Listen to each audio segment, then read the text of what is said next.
Bom dia, pessoal, tudo bem? Eu sou Tatiane Capelani, do canal do YouTube Tatiane Capelani.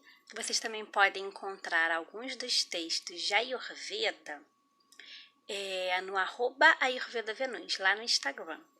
E a gente tem também uma fanpage no Facebook, que é Ayurveda Venus, com acento circunflexo no U, Tatiane.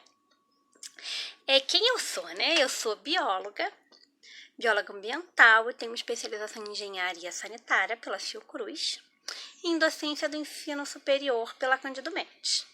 E acabou que pela jornada da minha vida, eu fui parar lá na área da Ayurveda, que também é ciência da vida.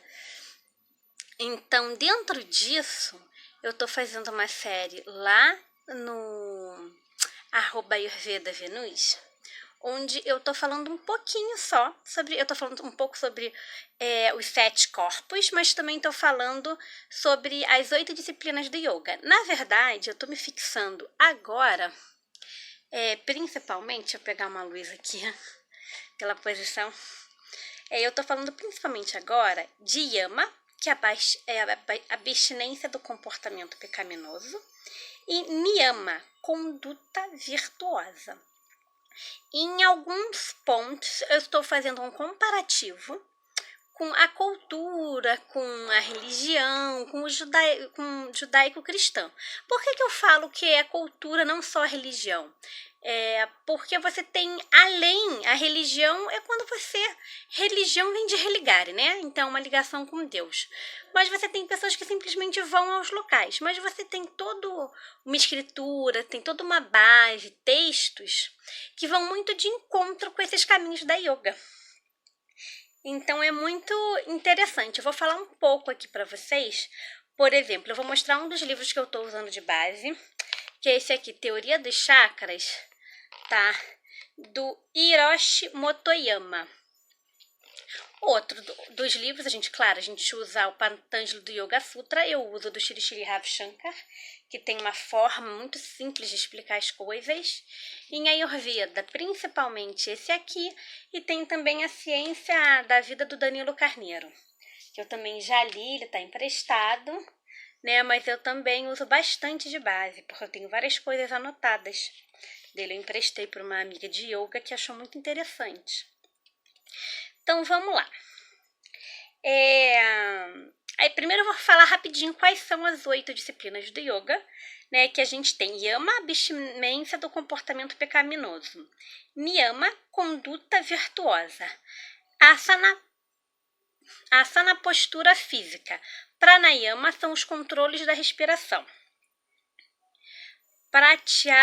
Pratyahara, remoção dos sentidos.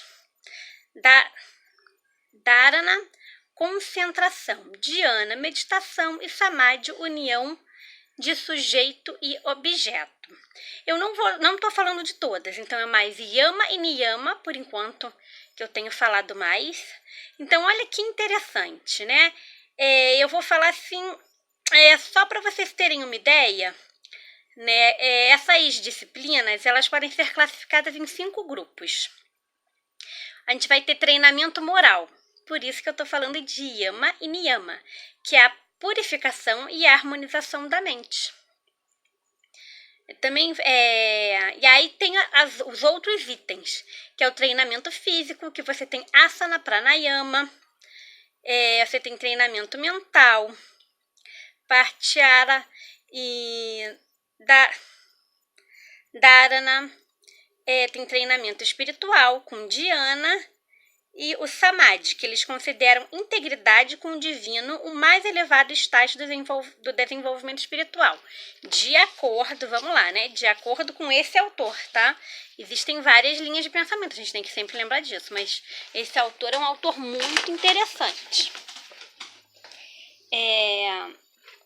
Uma das coisas que... Por que Yama e Niyama, né? Em Ayurveda, a gente fala muito de corpo físico. Aí você vai falar de respiração, de asana, de diversas questões assim. Só que nós não somos só um corpo físico.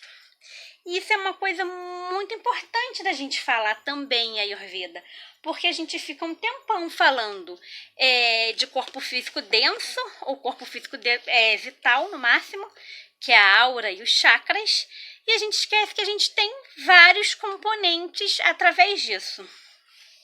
A gente tem a mente, então vamos lá para os corpos, né?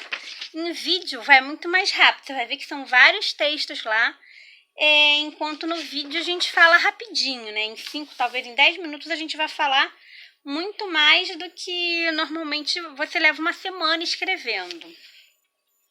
Então eu achei legal fazer esse vídeo para dar tipo um resumão assim. A gente tem os 7 princípios constituídos do homem, Constituição Humana. Aí a gente vai ter os corpos. Quando a gente fala dos corpos, o que acontece? Aqui na classificação de Ayurveda, a gente vai falar de aspectos como eu, espírito, eu, alma e eu, físico. Mas isso pode se subdividir de outra forma, que seriam os 7 corpos de expressão. Que seria o físico denso, o físico etéreo ou vital, o astral, o mental concreto ou inferior, mental abstrato ou superior, búdico e átmico. E cada um desses aspectos a gente vai estar trabalhando coisas diferentes. E é muito importante a gente estar trabalhando tudo isso. Tá? Para um ser humano ele ter saúde, para ele expressar saúde, ele também precisa trabalhar as questões morais dele. Ele precisa trabalhar essa questão da sociabilização. E hoje em dia tudo é muito confuso. A gente recebe informação de todos os lados. Informações essas, às vezes, que esquecem de levar em consideração, porque a gente precisa ser robô na sociedade atual. Infelizmente, tem esse conceito de que a gente tem que esquecer que tem sentimentos, que tem família, que tem... Para você ser um bom profissional, você tem que ser direcionado. E na verdade, né, tem uma outra linha que está caminhando justamente para o contrário. Por sorte, a gente tem, assim... tá tendo uma expansão da consciência muito grande agora. Então é importante a gente falar dessas outras camadas, né? Então, vamos lá, vamos falar mais um pouco. A gente vai ter o corpo físico, que é constituído do alimento, do físico denso, né?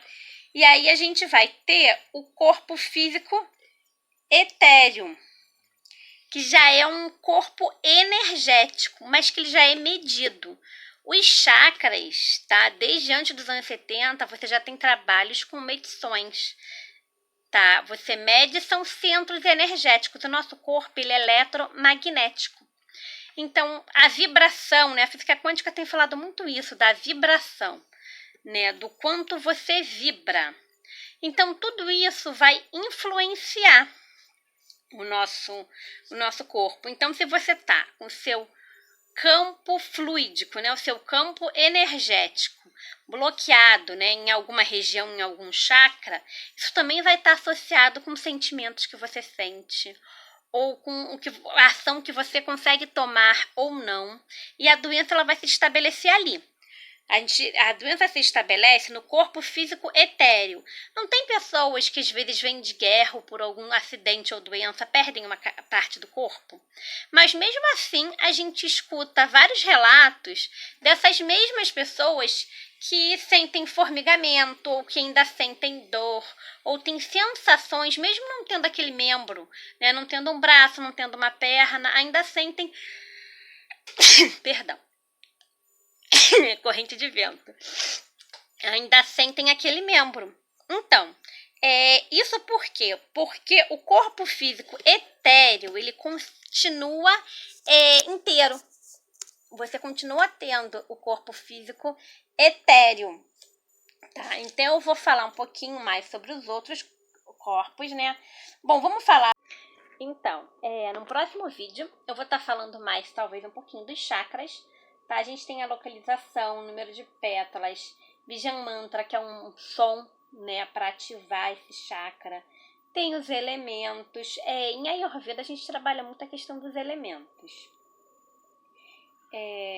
Os doshas associados. Tem uma série de coisas que a gente pode falar sobre chakras. Tem a posição de cada um e o que cada um vai estar...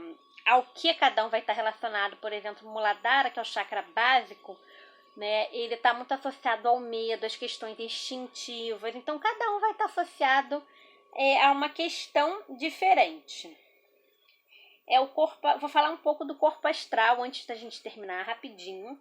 Tá? Ele é um corpo que ele é responsável pela transmissão e manipulação das emoções, desejos e sentimentos, sofrendo alterações e influências conforme sua natureza.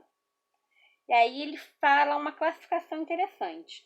O plano astral inferior, constituído de 3 primeiros níveis inferiores, caracterizados pelas religiões como o inferno. No plano astral intermediário, ele é constituído pelo 4º nível, ligado ao astral inferior, ligando o astral superior ao superior. E o plano astral superior, ele é constituído de 3 níveis superiores, caracterizados pela religião como o céu. Você vê que quando você fala no cristianismo, você fala do 3º céu.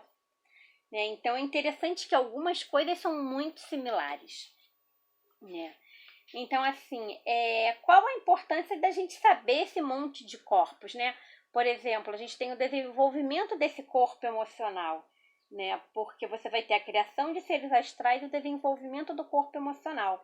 Toda essa camada, toda essa energia, todo esse corpo que convive com a gente, ele vai estar vibrando também. E ele vai estar atuando, não vou dizer que diretamente no mundo físico, mas ele tem todo, né? Por que a gente fala da criação de seres astrais? Porque todos esses sentimentos que a gente carrega, todos os pensamentos que a gente tem e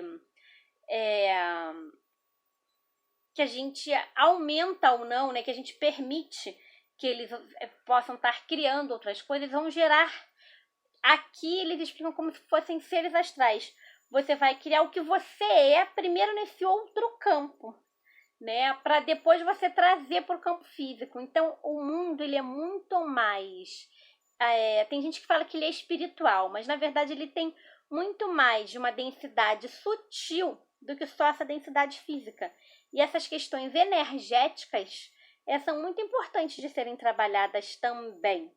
Então, os sentimentos, você vê uma pessoa com depressão. O que acontece? Ela está sempre alimentando o mesmo tipo de pensamento.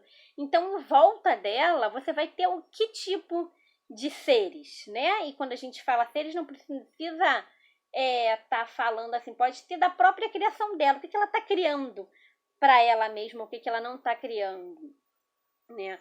Então, trabalhar essa questão de qual energia está sendo trabalhada ou não, o que você precisa visualizar para melhorar uma pessoa, a saúde de uma pessoa, é muito mais do que você só ver a pessoa como um corpo físico.